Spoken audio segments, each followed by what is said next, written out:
Alexander Lee, great to have you on the podcast. Thanks so much for sparing the time today in your really busy schedule. Um, so I would have done a good introduction to you, having known you for 6 months or so, being on our board. But let's start off with a quick intro to yourself, and I think that probably comes better from you than me. Yeah, fair enough. No, thanks for having me. Good being here. I guess I'll just start off. At the moment, I'm working in venture capital, but I've worn many hats in my life before. I started out probably doing a lot of entrepreneurship in school. Both my parents are entrepreneurs, so it's what I understood and knew, less so the corporate world, but I've found myself on that journey for now. And coming out, started off in engineering. It wasn't my first love, but it's given me a good founding, and I keep using those skills. I went on, did a bit more entrepreneurship, some part-time stuff, nothing quite as successful as Manish, but I'll keep going. And yeah, worked in private equity, a lot of turnaround work, and now I'm fully immersed in the VC, forward-looking, high growth, focused on the future rather than the past, creating new things, using my creativity to help companies grow. And yeah. Fantastic. Engineering wasn't your first love. What was your first love in that case? I guess, yeah, good question. I mean, I did obviously play with a lot of mechanical, electrical things, so it seemed like an obvious thing to do, but it turns out a lot of people study engineering because they don't like people. I was like, oh, no one told me that. So I guess first love is people, but career-wise, it's business. It's that, as I say, that's what I saw my dad doing. So that's how I always imagined it, not a job. It was kind of flexible and negotiations, discussions, and just all the exciting parts and sometimes stressful bits of business. That's so interesting, isn't it? Your first love is people. And the number of times I've heard someone say, this investment game, it's a people business, or this entrepreneurship game, it's a people business. It's about building relationships. It's about knowing people. It's about building a rapport. How important do you see that being in the companies that you see and that you manage? Yeah, it's a great question. I think I always knew it was about people. I knew that work was about people. Even in my first days at working as an engineer, I thought it was about engineering. It wasn't. It was about people and getting the relationships right, and the engineering always came secondary.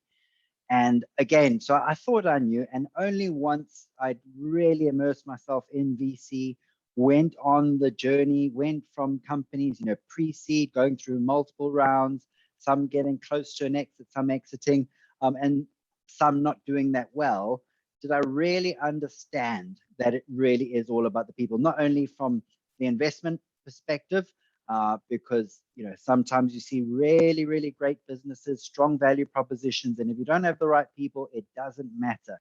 It will never make your investment come right. And then I guess selfishly, from a personal perspective, it's really great working with you, Manish. It's it's a pleasure coming to work. And if you look at it from another lens, you've got your job.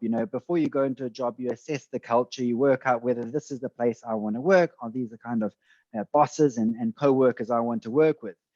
And almost every single investment is like that as well, because you have to work with these people. And if you don't gel, there's no connection. And from both sides, I'm not just saying it from the VC side, there's got to be a mutual understanding there and respect. And you just think, if you start hating your job, you're coming to work, oh, I'm dreading that meeting, that's not a good sign. And that's why a lot of investors won't invest in relationships that don't work. So as I say, but it's taken a long time to really, really appreciate that. That's so for clarity, as someone who has not been in a lead, so I've not been in a leadership role like a CEO role before now, and there are times when there are meetings where I think, oh, I'm not dreading it, but I'm a little bit nervous about it. And maybe that's an underconfidence thing, but that's different from what you're saying. That's different from just not liking what you're doing. Yeah, very much so. I think, yeah, you can always, I find if you have anxiety about a meeting, you can use that as a motivation to work harder, to prepare harder, and the outcome will probably be better. So that's a positive emotion. I'm talking about just disagreements, people not acting cordial. There's always going to be contentious things, there's going to be negotiations, but can you do it with a smile on your face and keep, have both parties feel respected and respect each other? So important. And I think, Absolutely. Coming back to entrepreneurs that always ask, what does the perfect pitch deck look like? How do I assess the strength of my value proposition? And there's this big, and everyone talks about the team and the importance of people, but it's so underestimated because you can have every other component 100% right. And if you aren't, don't work well with others, you probably won't get the investment. Or if you do work well with others and the other bits are, a little bit rough and ready, you still will get the investment. So it's just about, and that's, we're in this more, meritocracy, be nice, you're in the Instagram culture, everything's open and positive, and that, all those corporate ways and people doing things untoward, there's no place to hide anymore. So, nice people will work with nice people. And that's actually, I'm going to digress. A good accounting teacher taught me that, of all people. He said, you don't have to be around ugly people. He says, if you're nice, just associate yourself with nice people. And the ugly people, they can be around people like them, the negative people. You don't have to do that. And it was just like, wow, really enlightening. Pretty simple teaching, though. It's and good advice, I think. In the last 5 minutes, I've picked up on so people skills, building relationships, a little bit of leadership, engineering, creativity. You mentioned I've heard you actually describe yourself as a jack of all trades, right? And but you actually started off your career doing something really super interesting, didn't you? It was something to do with robotics, something. Yeah, no, I was going to say, thank God that venture capital and entrepreneurship exists, because otherwise I probably wouldn't fit into any other careers too well. So so anyway, I don't necessarily recommend that, but yeah, I did go on a journey in my career. Started off doing mechatronics engineering, which is a hybrid mechanical electrical. So taking for those engine enthusiasts, taking a carburetor and turning that into the fuel injection equivalent, obviously with robotics. So yeah, did a lot of programming, but did a lot of mechanical work as well. So a bit in robotics when I just came out of university. I graduated at the peak of the crisis. So all the jobs and opportunity I was promised just wasn't there, and I was just left wondering what happened. And that forced my hand into entrepreneurship, developing software, industrial fan selection software of all things. So just choosing the right fan for a big building and getting the blade angle right and getting the power sheet right and all sorts of interesting things that I never thought I'd find myself in.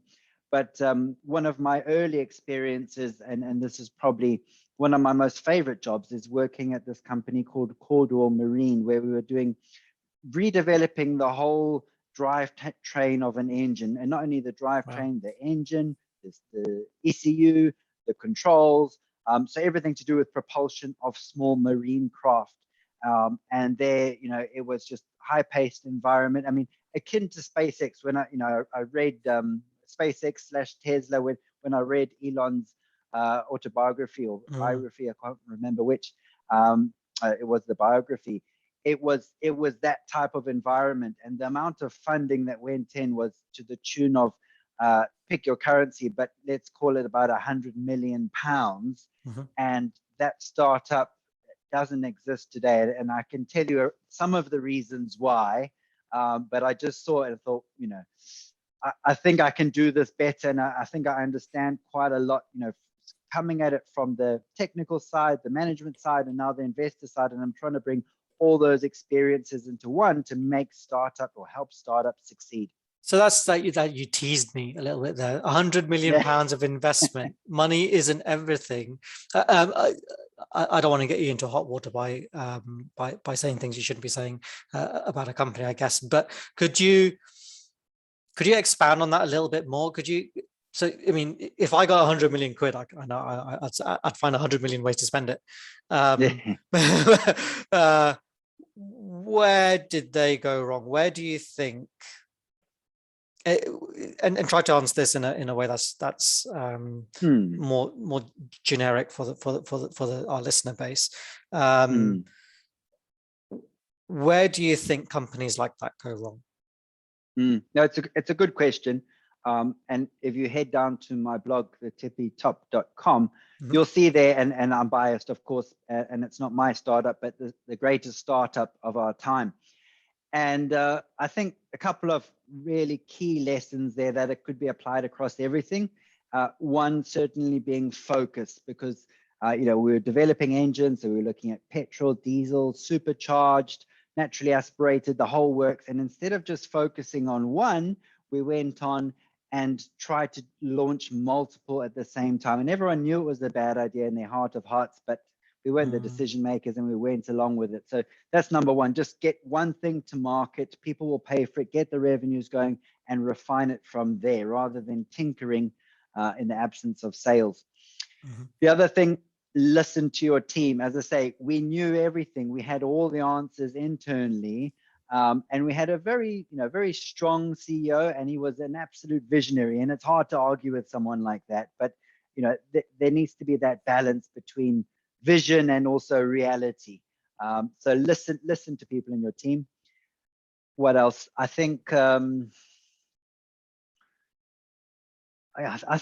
those are the main things. It was a great company. There was so much to love, in terms of recruitment. It was really easy to attract people on very reasonable salaries because everyone wanted to work there. It was one of the hottest startups in Cape Town, and you wouldn't have thought that they would be developing that sort of thing in Cape Town of all places. But I think it's hard to say what went wrong, but there was so much that went right, and it's just a pity that it hasn't come to market.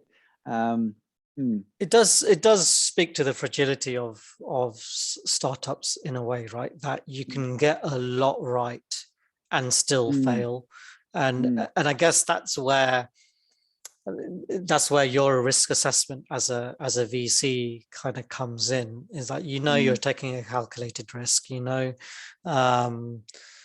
There are points at which a startup can fail if they don't do it the right way, but I guess your risk mitigation as a VC is, I will be there to at least to guide, if not to advise the senior staff. Is that how you see it yourself as at the moment?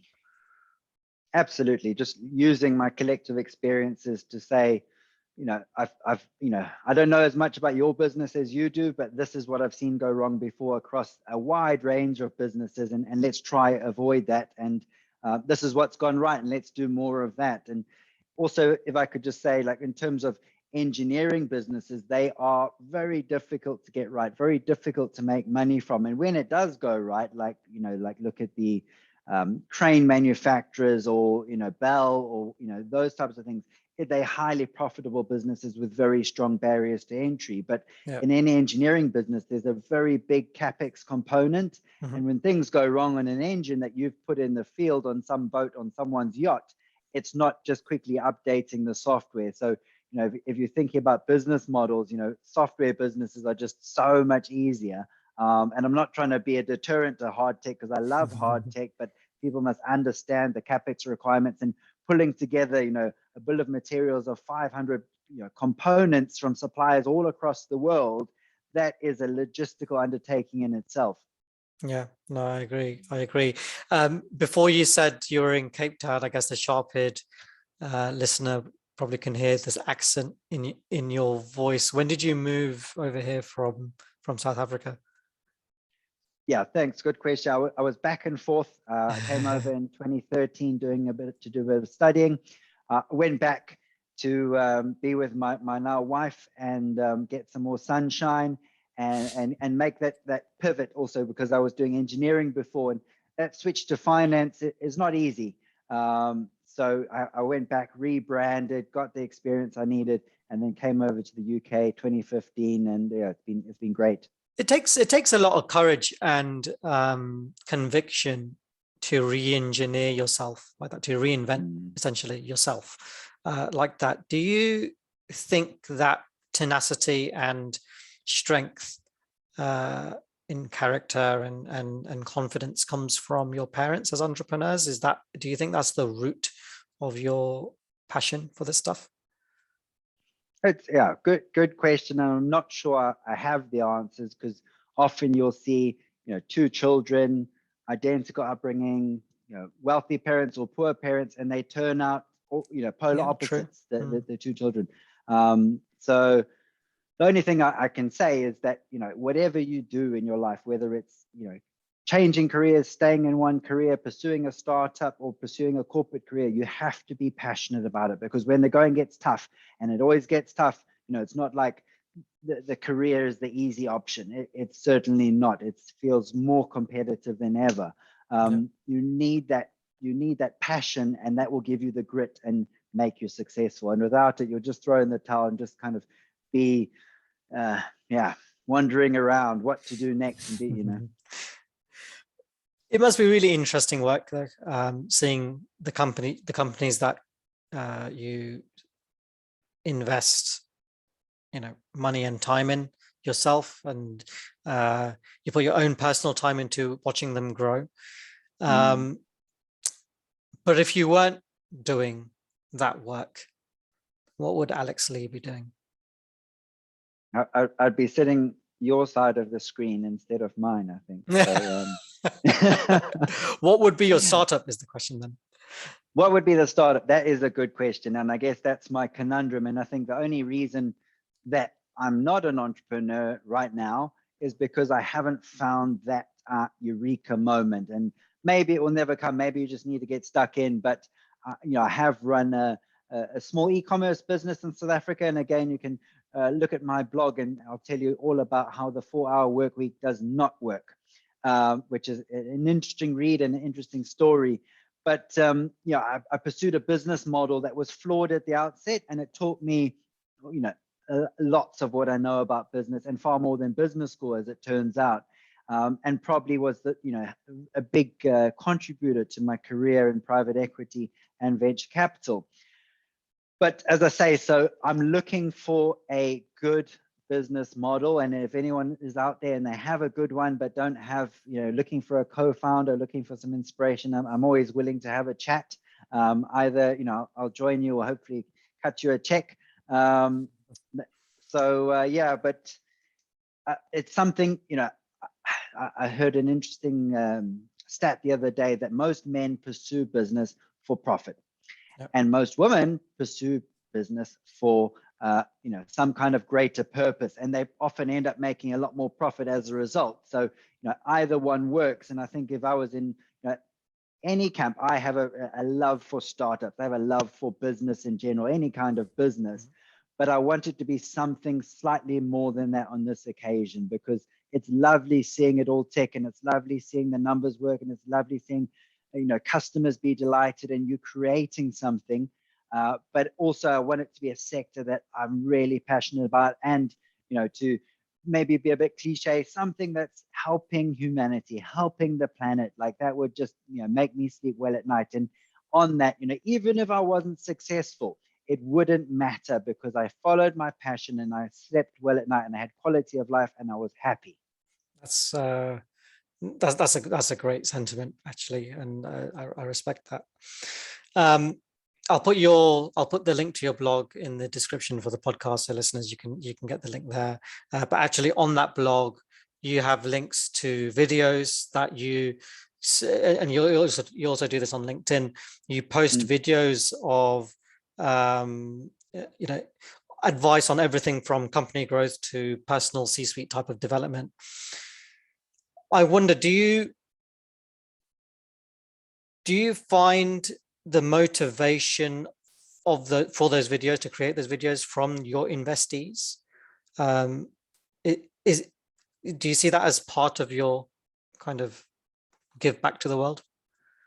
Absolutely. And I think, and that's what I'm in a very fortunate position. I've had a very fortunate career journey. And, I didn't start there. I started off having gone through school, done quite well at that, gone to university, also done what I considered quite a tough degree, and came out and realized that I actually didn't know much about the world. I didn't know much about business. I didn't know much about finance. And I probably actually did, but it wasn't in my mind. I didn't know how to invest. I thought, okay, let me figure this out. And I had to go on such a difficult journey. And I had a lot of lucky breaks in terms of the universities I was able to go to, the lecturers I was able to benefit from, the friends I made, the courses I pursued.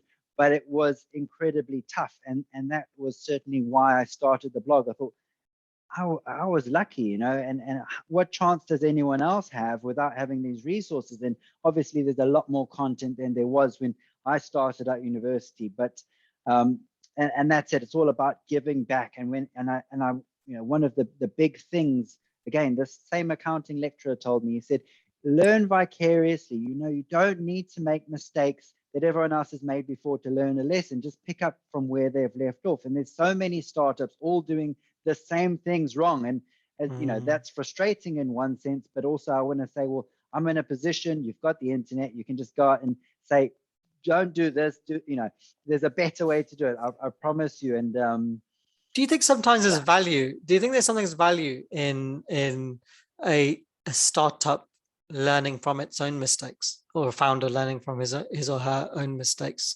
rather than getting it from elsewhere? So the most visceral lessons will be the best ones that will stick in your mind. And I think that's a function of the fact that we attach emotions to things, and that helps it solidify and, stick in your brain. And that's why, you can't just learn, you can buy a textbook with the one textbook MBA, but it's not quite the same as doing it. And so yes, but I think the lessons that a startup should be learning is, if you're in a startup, hopefully you're doing something innovative that no one has done before, and only you can learn those learnings. And that's where, go out there, fail fast, try new things, be innovative. But there's a whole host of other stuff that you don't have to reinvent. That is just what it is. Look at CB Insights. Why do startups fail? Number one, no market need. And I'm actually doing a webinar on how to assess the strength of your value proposition, so you don't actually fall foul of that one. And then reason number two is they run out of cash. And that one is absolutely criminal. Because there's no reason, and these are good businesses. It's not business that weren't viable, and that's why they ran out of cash. They ran out of cash because CapEx was too high, or because their overheads weren't controlled enough, because their revenue forecasts were too unrealistic. So all things within your gift.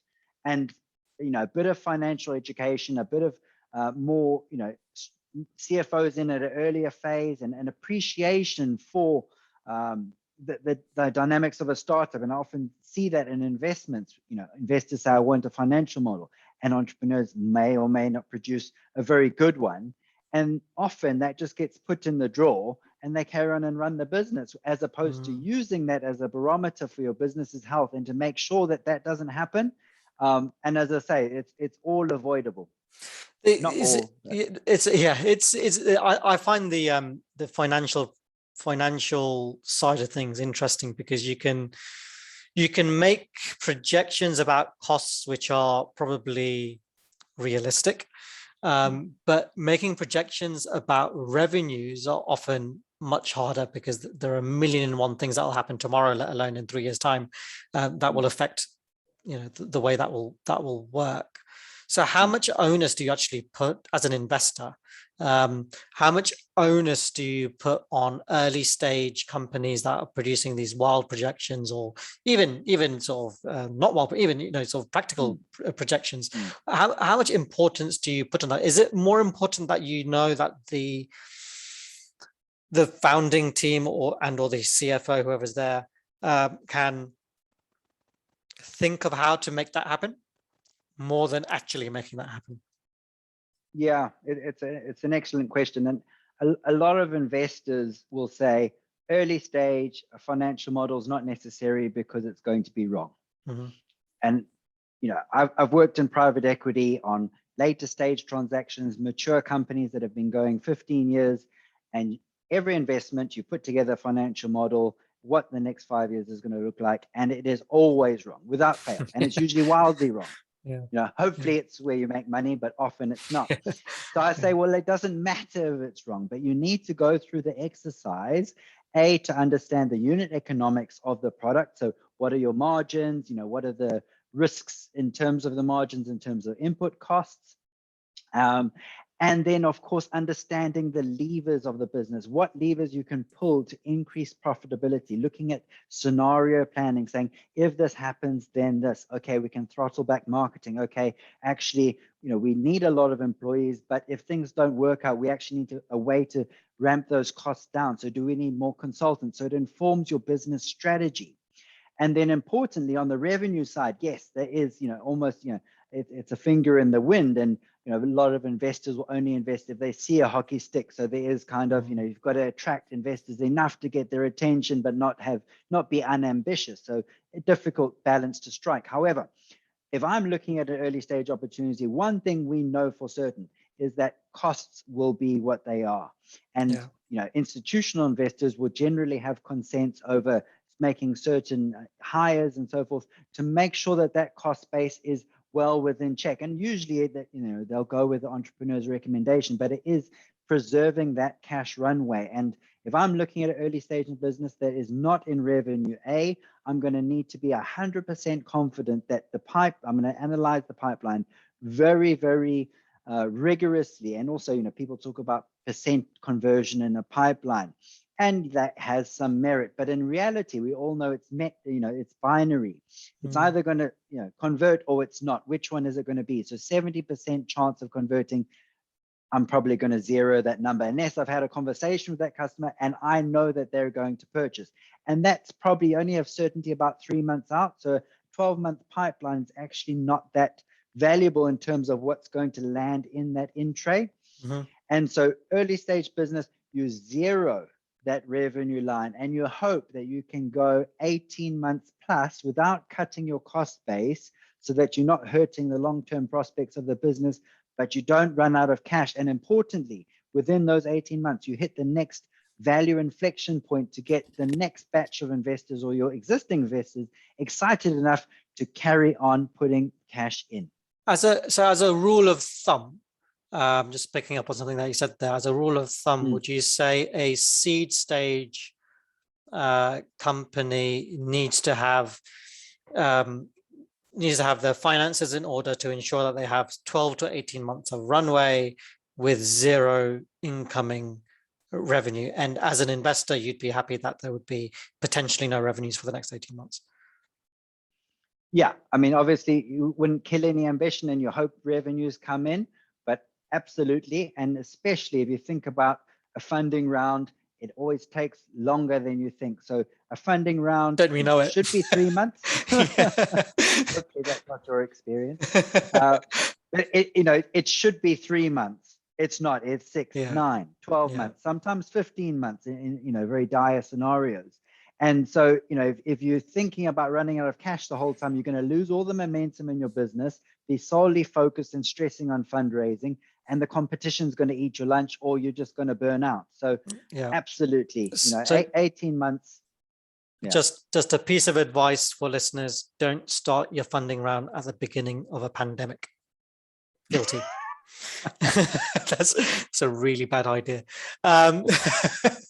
You must see an incredible number of seed stage and just post seed stage type of startups in your line of work. And we'll come on to the strengths of those startups a little bit later. But what do you find is the most common sort of missing component or weakness that you see in those candidates that are coming in? Not necessarily the ones that you actually invest in, but the whole repertoire of the companies that you see. I'll focus on the things that I believe add a lot of value and are within the gift of a startup, because often you might say, well, I don't have a co-founder, or we're a two-man, two-woman band, and that's all we have.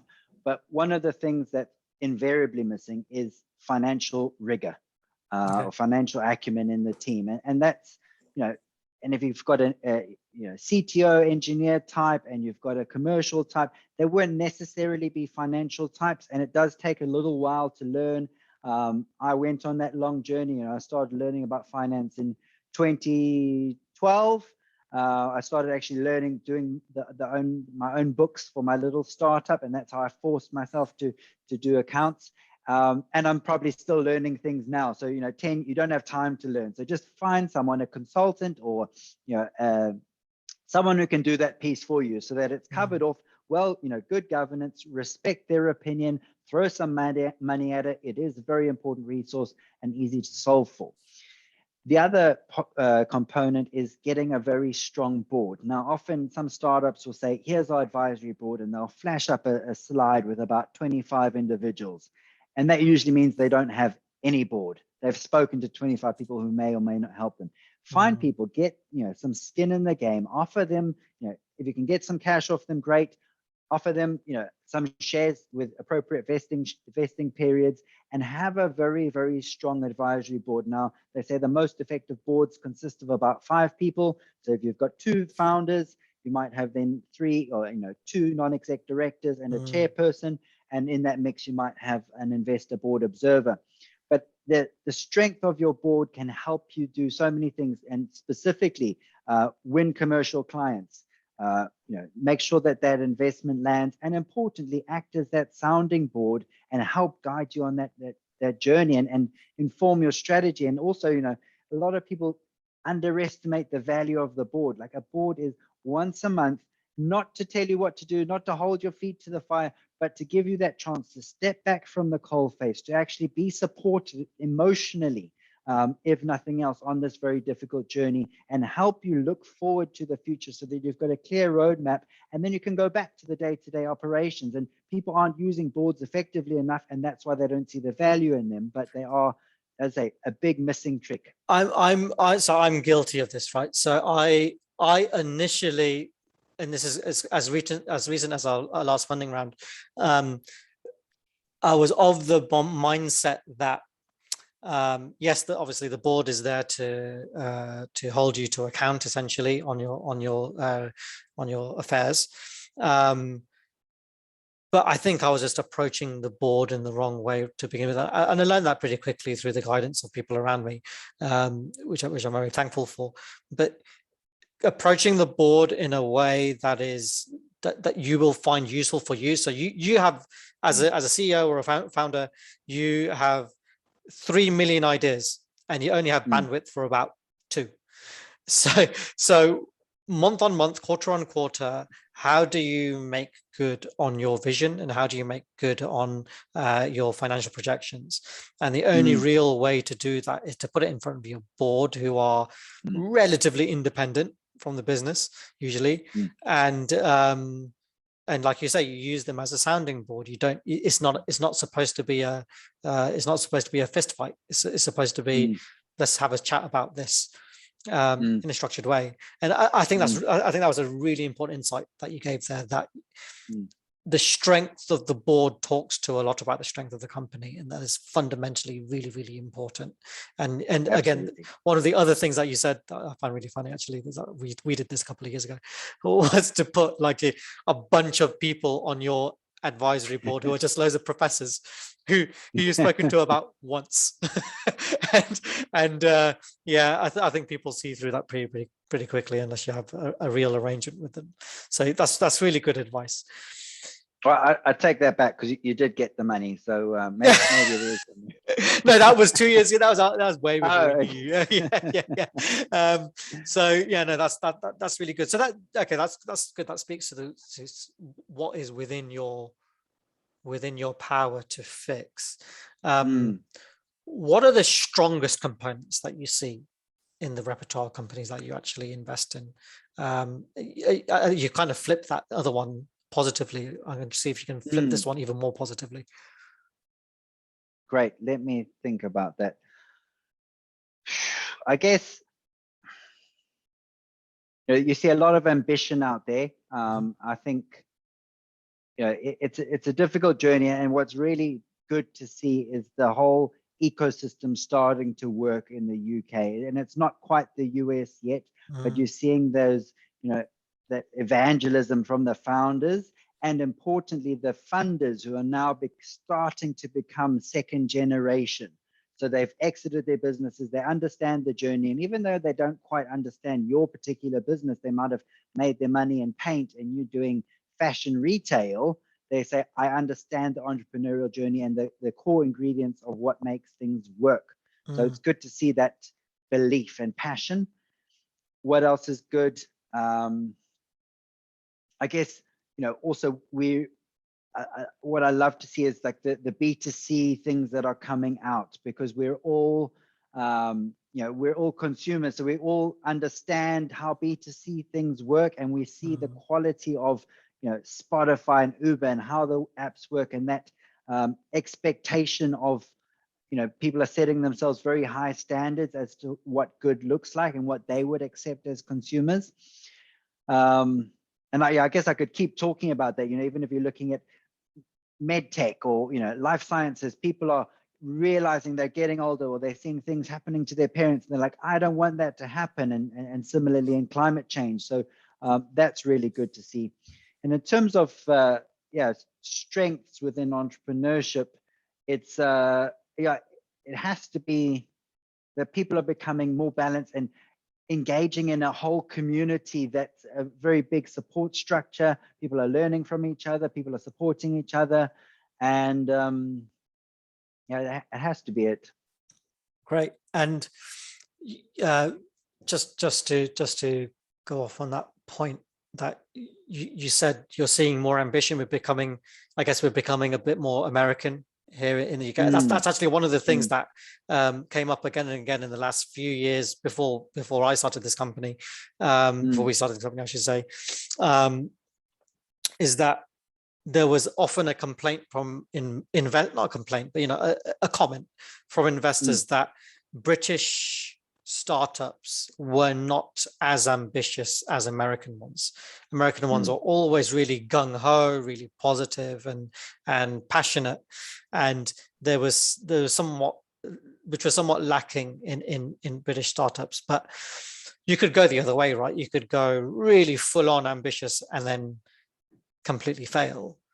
But on that point, how important is it to fail before you succeed? For me, I think sometimes you have to learn some lessons through the school of hard knocks, because if you haven't learned them, it's not within your purview, and you just don't understand it, and you don't quite get it yet, and there's no amount of education that's going to convince you until you go through that experience yourself. Now hopefully you go through it quickly and it's not catastrophic. So I do encourage on-the-job learning as required, but I saw someone post something on LinkedIn the other day saying 9 out of 10 startups fail, but 9 out of 10 entrepreneurs won't. So keep going another 9 times and you'll get it right, and hopefully it doesn't take that many. But I think it's some and some, but I really think there's so much that, and even my own experience, like if I knew what I knew now, right, and the way that I assess startups as an investor, what startups do I invest in now? Startups that I know are going to succeed, right? Because their business models are, all point in the right direction. And any diligence I do, I'll feed into the strategy to make sure that any weaknesses are covered off. So, and that's all investors want to do. So if you get a check from an investor, it's not just because they like you, it's because they think you're going to make money and they're going to make money. And so, there's so much to do on the value proposition, getting things right at the start, and then going from there. And not enough people do that. And yes, sometimes, just scribble it on the back of a napkin and off you go. But I ran my startup for 10 years and I exited, and it was really, I made money, but we invested so little. And I thought, if I just had an Uber type idea or 100th as good, I would still be on my super yacht. And so I was like, I'm not going to pursue an idea unless I know it's really, really good and I'm going to make money and I'm going to have recurring sales and it's going to be something that people want and it's going to be easy to market. And so I don't think you have to make too many mistakes yourself. Fair enough. On the point of investors, one of the, at least for me, one of the stickiest conversations I've had or founders have with investors is on the subject of valuation, right? How would you suggest founders go about valuing their startup at everything from pre-seed to Series A level stages? Because I feel like after Series A, either things go really crazy, like they do in the US, where you have multi-billion-dollar valuations, which doesn't make sense to me, or they're done on multiples of revenue, which kind of makes a bit more sense. But the pre-seed to Series A stages seem to just be finger in the air, or someone's painted into a corner and they just had to accept a lower valuation, or somewhere in between those two situations. So how does a founder go about doing it, first of all? And then how would a VC go about valuing that business? Okay, yeah. I thought you were going to ask this one. Tough one, curveball, but let me see where I get to. So I think that there's two forces here. I think if you look at houses, okay, everyone accepts that the market sets the price. And if you go to an estate agent and they tell you you're going to get X and everyone else is selling for Y, you'll probably say, I'm not going to use you, or you might use them for 6 months and realize they're not getting results. So there's appreciation for that. And similarly, and yes, there are outliers and you could sell your house for slightly more, but generally there's an accepted norm. And so, and I think a bit of context, and I know we're coming at it from the entrepreneur side, but a bit of context, that most investors, like in the VC space, if they make any money at all, they're only making about 3x the really good ones. So they're not making tens and hundreds of X's. And if you invest in the best startups at the wrong valuation, you will still lose money. And so you will cease to exist as a fund. And then the whole ecosystem falls down. So that it needs to be the symbiosis. So there needs to be appreciation. And if I was a startup, if I wanted to get the best valuation I could, I would go out there, as I say, put in place everything you can, put in place a strong board, a rounded team, good governance, strong financials, make sure you've got really high quality board packs that your investors can review, make sure that you've got viable routes to market, that you're receptible, you're malleable, you've brought in the right consultants. So really, if you look at the Berkus method of evaluating startups, make sure each box is as complete as it can be. And then go out to as many investors that are relevant to your sector as you possibly can, because there's another thing that comes into play with a house. If you've got a house and it's going to sell for £300,000, how do you get that house up? Well, you have 10 buyers all bidding for it at the same time. Yeah. And then you might go from 300 and you might go all the way up to 330,000. So it's not going to be a million miles away, but you're going to absolutely go up. Whereas if you were buying like post Brexit, you might be buying it, you might get offers of 290K.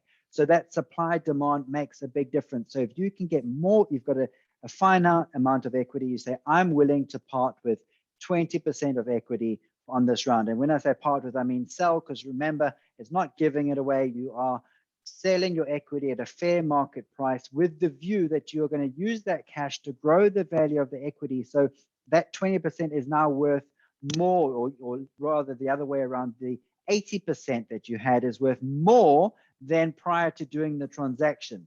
And that then comes down to you to actually use that money to actually grow the value. So that's what I would do there. So I'm going to use that argument with you now. So that does that mean that there is an undue importance set on dilution over simple price per share, because as you're saying, you're putting value on that 80%. So, and often you hear this from I guess this is specifically more from angel investors than anything else, but you hear about this this non-appetite for being diluted from whatever I own now, 10% to 5%, say on the next funding round. And I've often thought that actually, well, the slice of your pie doesn't really matter. It's actually how big that pie is in the first place. And surely that's what we should be concentrating on. Do you think that, at least in this country, we're putting too much attention on dilution?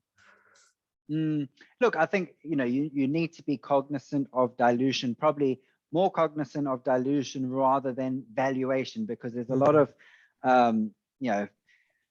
people talk about my companies. I raised at 2 million. My company is worth 2 million. Now, we all know it's not worth 2 million. It's just, valuation is just a mechanism of exchange of value, so that investors can say, I've got a reasonable equity stake, and the founders can say, most importantly, I've got the cash to execute on my plan and run my business and grow it, because the only valuation that matters is the one at exit. And if you can't get the cash in to outpace the competitors and actually, invest in marketing or whatever it is, or invest in sales and invest in tech, you're not going to get there. And your 90% that you held on to is worth nothing. Yep. And Paul Graham talks about this. He says that is the number one job of fundraising. First, get the cash in your business, close the funding round quickly. Psychologically, a 12-month funding round is extremely damaging. Yeah. Point number 2 is optimize, make sure you get the right money from the right people that can help you on that journey and will maximize your chances of getting to that exit. And then number 3, try and optimize the valuation and retain as much equity as is reasonable without, as I say, pushing investors away. Because often you see investors, I want to put money into your business, and the entrepreneurs are saying, no, thanks. And you're like, there's something mad about that. Like, and maybe the offer is unreasonable, but it just begs belief. And the other thing I want to say on valuation is, no, you carry on. No, go on. You had a thought. I think, so much I could say. I lost my train of thought on that one, but also, some people will say, I've got a 10 million valuation. All right. If you do that and it's too high for the investors, they might put in liquidation and sale preferences. They might put in 3x. So if the investor puts in $1 million and then they've got a 3x preference, all right, you get your 10 million valuation. But if you sell for 4 million, they're going to take the first 3. And then you're going to be left with 1 million to divide up amongst everyone else. So, you just make sure that things are considered in the context of all the other variables going. That's good advice. So the current investment climate, again, at least in this country, let's talk about globally. There's been a lot of investment in AI. Yes, awesome. Where do you see the biggest opportunities at the moment? It's a good question. You're saying it just in the market in general? In the market in general, yeah. I think you're on the money with AI. It's certainly, as I say, people say AI is going to be in everything. It's not going to be like, oh, we've got a bit of AI. It's like, of course you do. There's AI in Spotify's algorithm that understands what song I want to listen to next. It's everywhere. So absolutely there. And there's a lot of there's obviously a lot of interest in space. Space tech is come a long way, and there's investors saying, I need to get a piece of this action. Where can I put my money? And then again, supply demand. You want a big valuation going to space. And where else? I think consumer's big. And also what you're seeing now as well is you're seeing, and I'm sure a lot of people have seen this, a lot of US VCs are coming over to Europe because the deals in US are too expensive and they're looking for the innovation here. So you've got lots of capital flowing in, and you're going to see consumer brands really be driven very, very hard. Yeah, I think, and then also I think the cost of business is becoming, prohibitive. So you're going to see a lot of businesses needing to adopt technology just to survive. So if you're in that space, you've got a very strong value proposition. Fantastic.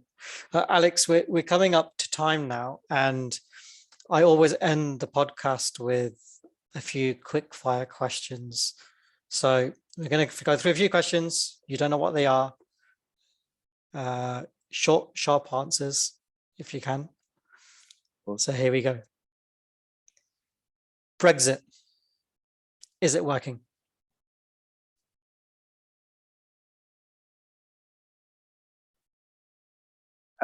There's no fuel in my car.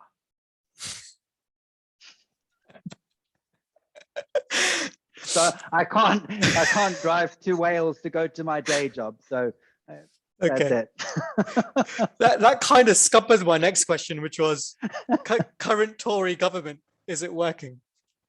Oh, I try to stay out of politics. Yeah, a pass on that one. Sorry. Damn it, that scuppers my third question, which was current opposition. Is it working? I'll tell you a lot more about South African politics than the ones here. Here it's just a bit of a laugh. At least you know what people are doing. You know where the money's going and what's happening. Okay, hypothetical question. You've started a company in a thing that you really love doing, but it's a real slow burner and has all the hallmarks of failing. Do you stick to what you love doing in the hope that it will one day succeed, or do you fail fast? I think you need to have the intersection of things you love and things society values. So if society needs it and I love it and the market's not quite ready for it and I need to get a few things right, wait for some technology, I'll stick with it, but wouldn't blindly pursue it just for the sake of passion. Good answer. If you could turn the clock back 20 years, where would you have invested your money in? What would you invest your money in even, and why? Oh, good question. I get it would probably be Alphabet and Google. Given, when I started out on the internet, started with a dial-up modem, handshake, a lot of people from my era will remember that. And there was all sorts of search engines. There were about 40 you could use, and there was Web Ferret, and it Copernic. Do you remember Copernic? Yeah. Copernic was the other one. Is it aggregated all the search results in one? I didn't use that one. Yeah. And you just thought, which one should I use? I don't know. I'll use this one. And then somehow Google made it to the top of the pack. Who would have thought? You've described yourself as a bit of a moviegoer. What's the worst movie you've ever seen? Oh. Is there a best movie while I wait? Yeah, go on. I love American Beauty. That was a good movie. Yeah. So much to love about that. Worst movie. I try to steer away from bad movies. Probably Snakes on a Plane. Oh God, yeah, that was terrible. yeah, that was bad. And Hellboy 2. That was it's the only movie I ever walked out of from in the cinema. It's just terrible. If you could play any role in any of your favorite movies, what would it be? Ooh, Tyler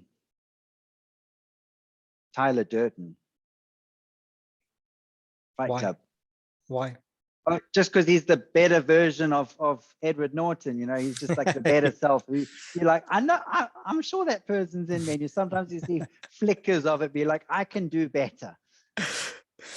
You've also described yourself as a bit of a gamer. What game would you really love to see to be made into a movie? Ooh. I'm not as avid as I used to be, and I'm certainly not with the times. Did they ever make a movie about Warcraft? Yes, they did. That was a terrible movie. Oh, really? Yeah, that was a terrible movie. Yeah, no, they did, unfortunately. I played the early one. Yeah, no, yes. I think these guys just ruin games when they make them into movies.